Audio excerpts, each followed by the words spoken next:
साथी बहनों के मंच पर है, तो सबका बहुत स्वागत और सबसे ज्यादा स्वागत हमारे आप साथियों का, क्योंकि आपके बगैर ये प्रोग्राम बिल्कुल सफल नहीं होता। जोरदार तालियों से इनका इस्तेमाल करें अपने आप तमाम साथियों का। साथी चाहिए। धन्यवाद महामंत्री जी। मंच पर बैठे हुए तमाम हमारे अधिकारीगण, खुसूसी मेहमान, फेडरेशन के नेतागण और आए हुए हमारे तमाम बहादुर साथियों, बहन और भाइयों, आज बहुत ही ऐतिहासिक और खुशी का दिन है। मुझे लगता है कि हमारे देश के इतिहास में ये पहला मौका होगा जब किसी लेवल ऑर्गेनाइजेशन के 100 वर्ष पूरे होने पर सरकार उसकी स्मृति में डाक टिकट करे। आप लोग बहुत जोरदार तालियां बजा करके अपने खुशी का इजहार करने का काम करें। और चलो जी, हम लोग के माननीय रेल मंत्री भी हैं और डाक के भी मंत्री वही है, संचार मंत्री भी वही है, IT के मंत्री वही है, वो आपके बीच में आइए और 11:30 बजे वो प्रोग्राम शुरू होगा।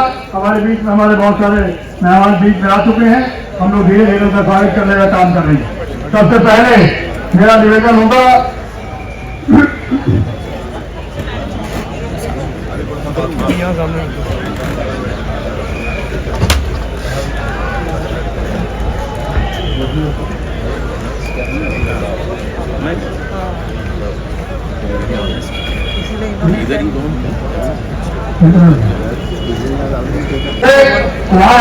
और हमारे DG साहब विनीत गुलाटी जी हमारे बीच में है, उनका स्वागत करने का काम करें।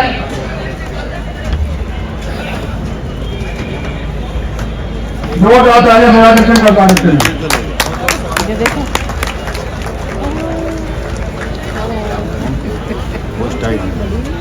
हमारे बीच में या जोरदार तालियां बजाइए। गुलाटी साहब बहुत ही अच्छे अधिकारी हैं और आपके विचार से पूरे मालिक है।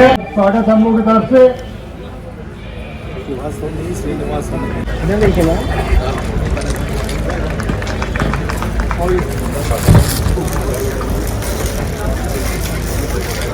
जोरदार तालियां बजाइए साथियों, तालियां बजाते रहो यार, बजाते रहिए प्लीज।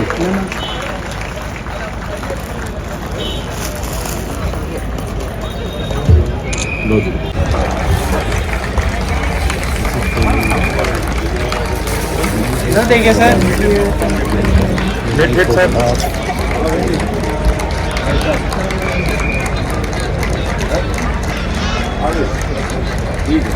मिश्रा जी से वहाँ और हमारे CRPF का स्वागत करने का काम करें। हेलो हेलो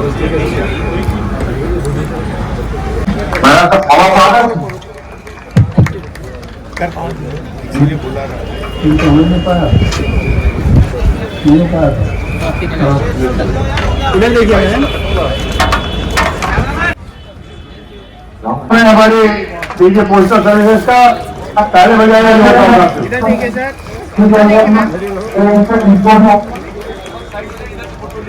सर इधर देखिए। रेलवे के नीचे जोरदार तालियां बजाइए।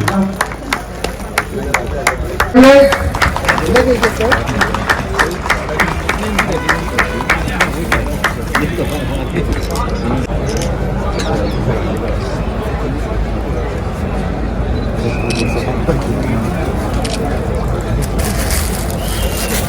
सर इधर देखिए। वहाँ और हमारे इधर देखिए सर, महामंत्री प्रोफेसर शिव गोपाल मिश्रा जी का स्वागत करने का काम करें। होगा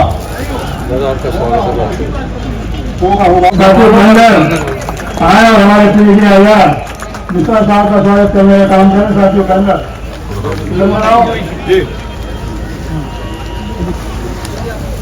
इधर देखिए सर,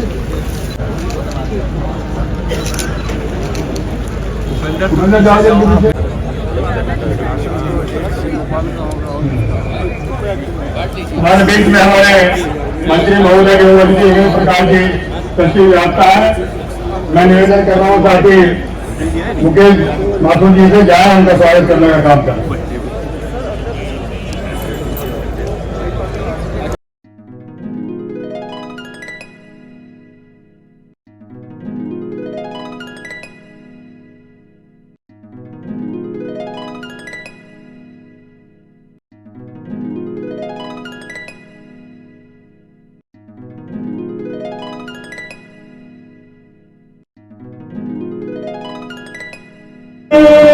भारत में बनते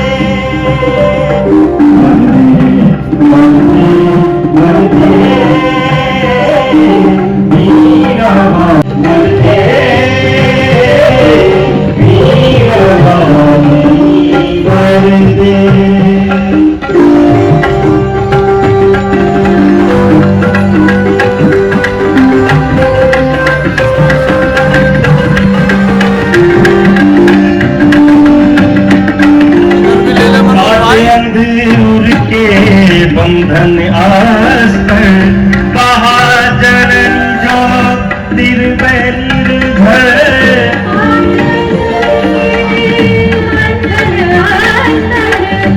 Part of this inaugural function of the centenary celebrations of All India Railwaymen's Federation. This prestigious federation was founded in 1924 and has been headed by stalwarts like Sri Jayaprakash Narayan, Sri Giri, the ex-president of India, Sri George Fernandez, etc. And the contribution of AIRF in trade union movement of India has been remarkable. As on date, AIRF is recognized in 16 of the 17 railway zones of Indian Railways. It itself is a testimony of its popularity and the enormous faith it has generated amongst all railwaymen. AIRF has played a key role in the continuous dialogue between railwaymen and railway administration at various levels in form of regular PNNs, train, DCJCL meetings, which has resulted in maintaining prolonged industrial peace on the railways.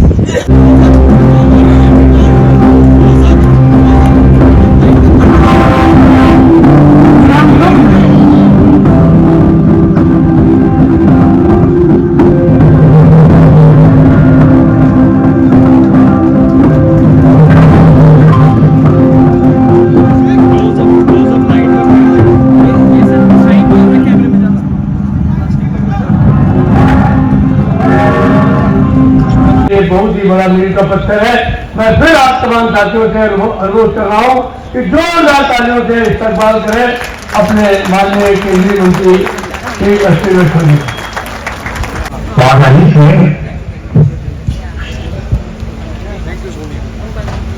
Bharat माता की भारत माता की साथियों, आज AIRF के 65 वर्ष की आप सबको मेरा बहुत अभिनंदन।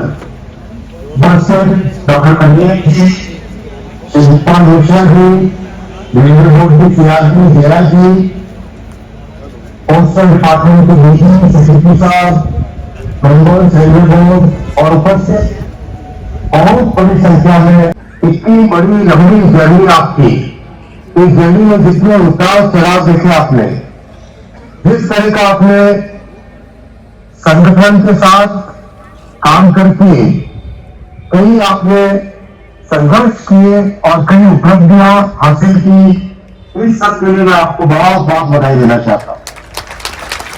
साथियों,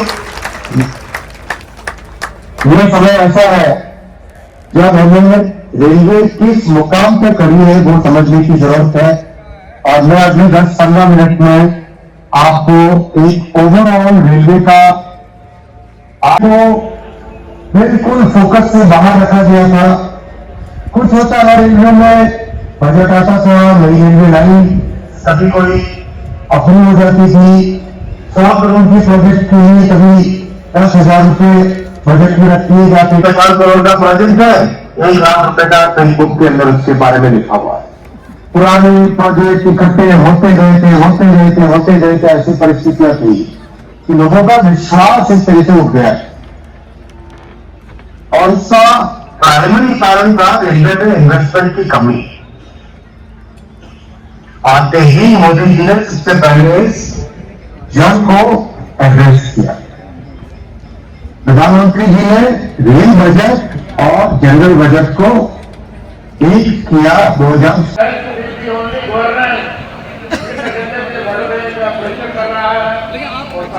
आपके रेल मंत्री के संभाषण में आपको क्या खास लगा? सर, उनके उसमें ये लगा कि जैसे उन्होंने बोला कि प्राइवेटाइजेशन जिस तरीके से रेलवे बढ़ रहा है उसको रोकने के लिए उन्होंने कहा है कि हम लोग पूरा भरपूर कोशिश कर रहे हैं। और ये अच्छा लगा है कि उनका भी ये नजरिया है कि प्राइवेटाइजेशन ना हो रेल में। आज मंत्री जी ने जिस तरीके से हमें आश्वासन दिया है कि रेल का प्राइवेटाइजेशन नहीं किया जाएगा, और इस बारे में उन्होंने ये कहा है कि इस बारे में हमें बिल्कुल भी फिक्र करने की कोई जरूरत नहीं है, रेल कभी भी प्राइवेटाइज नहीं होगी।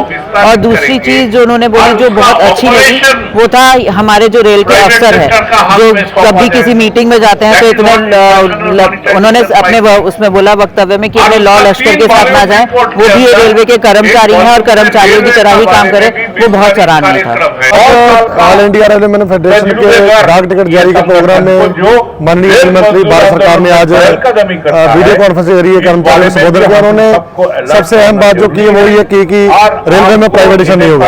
अब ये देखना ये होगा कि आने वाले दिनों में मंत्री महोदय की बात को डाउन दी लाइन किस तरीके से लिया जाएगा, और जो चीजें प्राइवेट हो रही हैं, जो सिस्टम प्राइवेट हो रहा है उसके लिए कितना उसके ऊपर अंकुश लगेगा। और दूसरा सबसे बड़ी बात यह है कि मंत्री जी ने एक और बड़ी बात की अफसरों को लेकर। उन्होंने कहा कि जो जितने हमारे अधिकारी हैं, जितने हमारे चाहे वो बोर्ड के अधिकारी हैं, चाहे वो जनरल मैनेजर हैं, डीआर में है, जब भी वो कहीं सेक्शन में जाएंगे तो वो जो एक रेलवे एम्प्लॉय की तरह बिहेव करेंगे और एक नॉर्मल एम्प्लॉय की तरह। और मुझे उम्मीद है कि इस बात से मंत्री जी के पास से एक कर्मचारियों के अंदर एक काम करने की इच्छा शक्ति में भी बढ़ोतरी होगी। और सबसे बड़ी बात जो मैं बींगे यूथ में बात करूं, ऑल इंडिया रेलवे फेडरेशन और संयुक्त मोर्चा के आह्वान पर जो पुरानी पेंशन बहाली को लेकर एक बहुत बड़ा एक आंदोलन की तैयारी की जा रही है। हम लोग हमेशा युवा जो हैं वो इस बात का समर्थन करते रहे और हमें आशा भी है कि आने वाले दिनों में जो भी संघर्ष की राह और जो संघर्ष का जो हमें एक बिगुल ऑल इंडिया रेलवे फेडरेशन में जाएगा, पूरा यूथ जो है एक आवाज में ऑल इंडिया रेलवे फेडरेशन खड़ा है। और जो पुरानी पेंशन है उसको बहाली के जो पुरानी पेंशन है उसको हम लोग लेके लेंगे क्योंकि वो हमारा हक है। देखिए, हमारे माननीय रेल मंत्री वैष्णव जी ने जो मैसेज दिया है, उन्होंने बहुत सकारात्मक मैसेज देते हुए तमाम जितने भी हमारे कर्मचारी पूरे भारतवर्ष के अंदर हैं, चाहे वो सीआरबी से लेकर हमारे डीआरएम हो, जीएम हो, उन सभी को ये कहा कि लाओ लश्कर के साथ नहीं चलना है। आपको भी अपने आप को एक ट्रैकमैन की तरह, एक रेल कर्मचारी की तरह ही ट्रीट करना चाहिए और उसी की तरफ से सेवा भाव को ध्यान में रखते हुए काम करने की बात है। इस प्रकार के विचारों का northern railway men's union, all India railway men's federation स्वागत करता है और मैं समझता हूं कि जो इनके विचार हैं ये धरातल तक भी जाने चाहिए। साथ साथ जो अभी एक मुख्य बात उन्होंने और भी बोली थी, जो हमारे हिंदुस्तान के अंदर जो गाड़ियाँ चल रही हैं, जिस प्रकार से उसमें हमारे प्राइवेटाइजेशन की बात की उन्होंने कि उसमें जितने भी रेलवे कर्मचारी हैं वो अपने काम करेंगे और हम लोग इस क्षेत्र को प्राइवेट में देने का काम नहीं करेंगे। परंतु मैं समझता हूं कि लगातार पिछले वर्ष भी जो हमने देखा है, पिछले हमारे जो भी रेल मंत्री रहे वो भी इस बात को दोहराते रहे हैं, परंतु जिस प्रकार से उन्होंने अभी विश्वास दिलाने का काम किया है, मुझे आशा है कि उस विश्वास को कायम रखेंगे और हमारे भारतीय रेलवे में निजीकरण को जो बढ़ावा देने की ये प्रथा है इसको समाप्त करने का काम करेंगे।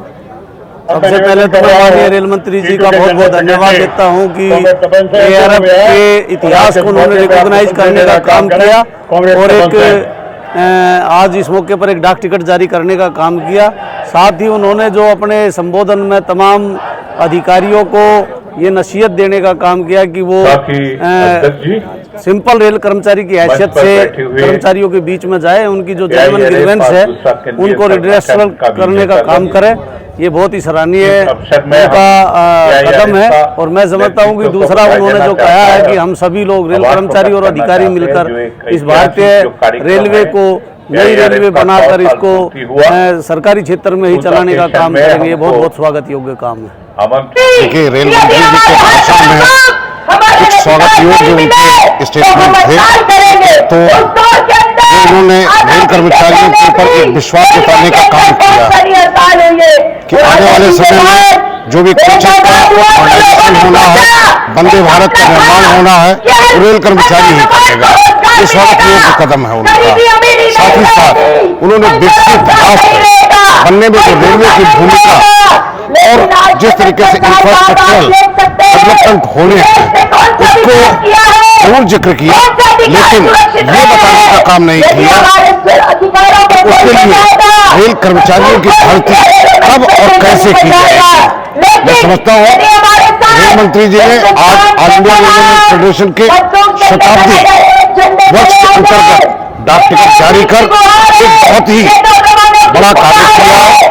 ऑल इंडिया रेलवे फेडरेशन का इतिहास वर्षों से भरा है और ये डाक टिकट के माध्यम से उसकी पहचान देश के हर हिस्से में पहुंचेगी, ये एक बहुत बड़ी बात है।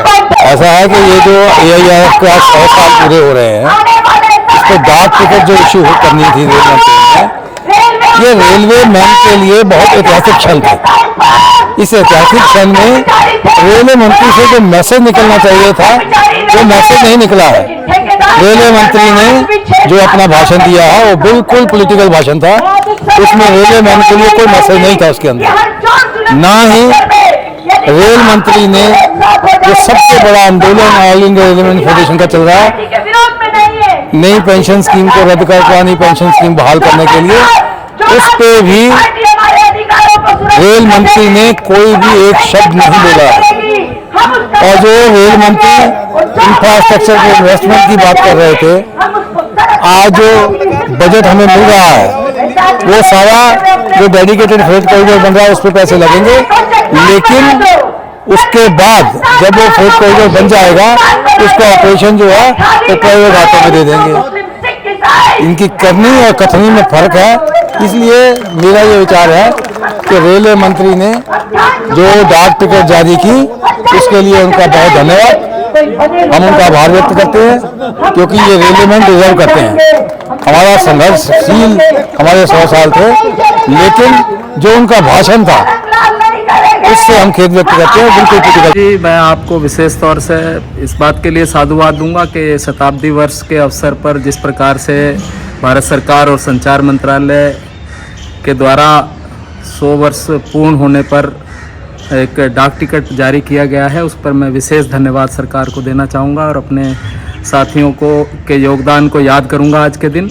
जहाँ तक आपने बात की रेल मंत्री जी के भाषण की, तो उन्होंने बजटरी प्रोविज़न के विषय में बताया, जिस प्रकार से रेल बजट और जनरल बजट को मर्ज करके और रेल के हिस्से को बढ़ाया गया है, और उन्होंने उसमें निरंतर सुधार की बात कही है।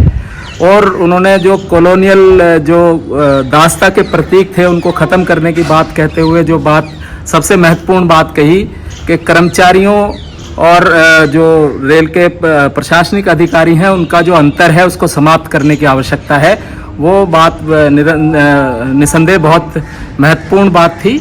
और मैं समझता हूं कि इस पर पूरा कार्यान्वयन भी होने का काम होगा। रेल मंत्री जी के भाषण में जो सबसे अच्छी चीज़ लगी वो ये लगी कि रेल मंत्री जी ने एक तो रेलवे के अधिकारियों को बड़ी नसीहत दी है, उन अधिकारियों को समझाने का काम किया है कि जो लाभ लश्कर जो उनका विजिट होता है इंस्पेक्शन पर जो बहुत बड़ा लाभ लश्कर होता है उसकी ज़रूरत नहीं है। रेल अधिकारी भी कर्मचारी से एक आम आदमी तरह मिलने का काम करें, ये बहुत अच्छी बात उन्हें लगी। जो पुरानी परंपराएं चली आ रही हैं ब्रिटिश टाइम से, उनको ख़त्म करने का काम किया। और एक जो उन्होंने बोला कि रेलवे का निजीकरण नहीं होगा, रेलवे में बहुत संभावना है, लेकिन इसमें मुझे ये कहना है कि ये बहुत अच्छी बात है कि मंत्री जी ने कहा निजीकरण नहीं होगा, लेकिन ऐसा देखने में आ रहा है कि सने सने कहीं न कहीं ठेकेदारी प्रथा बहुत ज़्यादा बढ़ी है रेलवे के अंदर।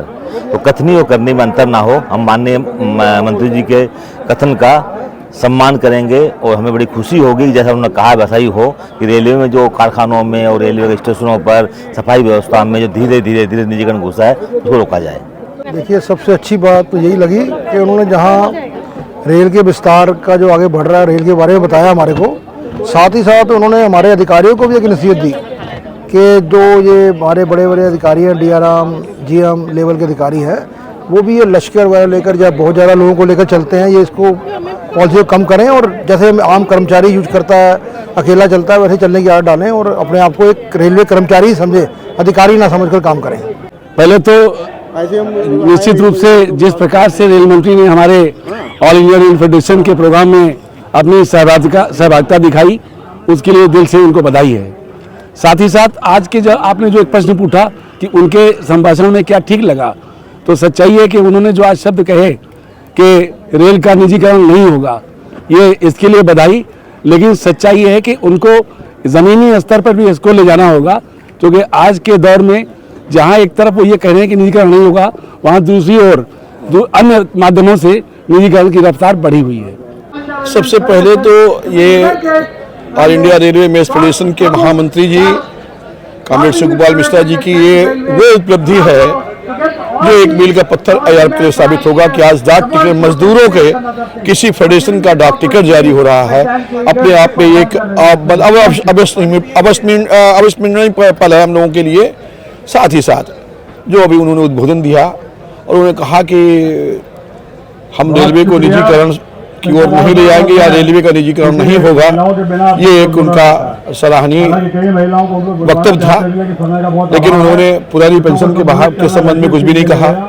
उन्होंने मजदूरों के, रेल कर्मचारियों के, उन्होंने स्टेशनों की बात तो की, उन्होंने इंफ्रास्ट्रक्चर डेवलपमेंट की बात तो की, लेकिन उन्होंने इस बात ये नहीं कहा कि कर्मचारियों के जो आवास है, जो उनकी जर्जर स्थिति है, जो आवासों की उनके रहने की कंडीशंस हैं, जो उनके लिविंग कंडीशंस हैं, उस पर भी कुछ सुधार होना चाहिए, ऐसा उन्होंने नहीं कहा। इस पर हम लोगों को थोड़ा सा मुझे अपना जो है लगा कि इस पर भी उनको फोकस करना चाहिए। जब इतना पैसा मिल रहा है रेलवे को, तो रेलवे कर्मचारियों के लिविंग स्टैंडर्ड को भी अपडेट करना चाहिए।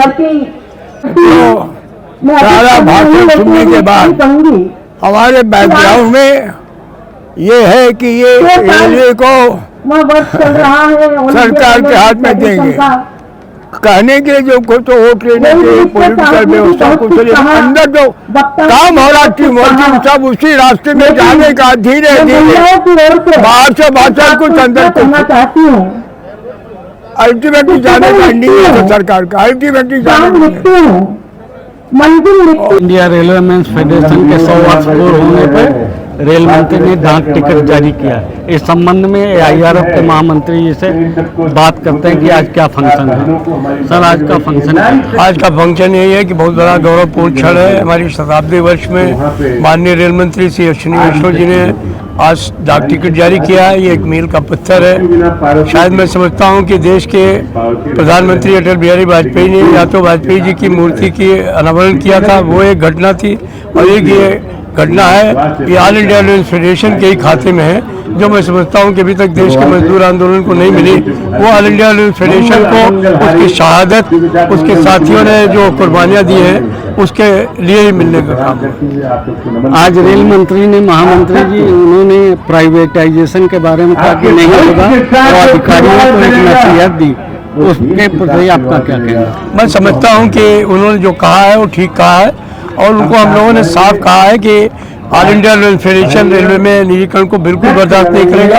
हम हर काम करने के लिए तैयार हैं, लेकिन हम निजीकरण को बिल्कुल बर्दाश्त नहीं करेंगे। हमारी बात को उन्होंने माना, हम इसके लिए उनका बहुत धन्यवाद देना चाहते हैं। NPS की लड़ाई में अगला क्या चरण है आपका? कल 28 तारीख है। हमने joint forum for restoration of old pension scheme की कोर कमेटी की बैठक बुलाई है। मुझे पूरी आशा है कि कल कोई गंभीर निर्णय हो जाएगा और हमारे साथियों को उसको इम्प्लीमेंट करना पड़ेगा। मैं सरकार से फिर अपील करता हूं कि अगर वो चाहते हैं कि देश शांतिपूर्ण तरीके से चले, तो हमारा कोई राजनीतिक उद्देश्य नहीं है, वो पुरानी पेंशन बहाल कर दें। अगर नहीं करेंगे तो रेल का चक्का जाम हो जाएगा।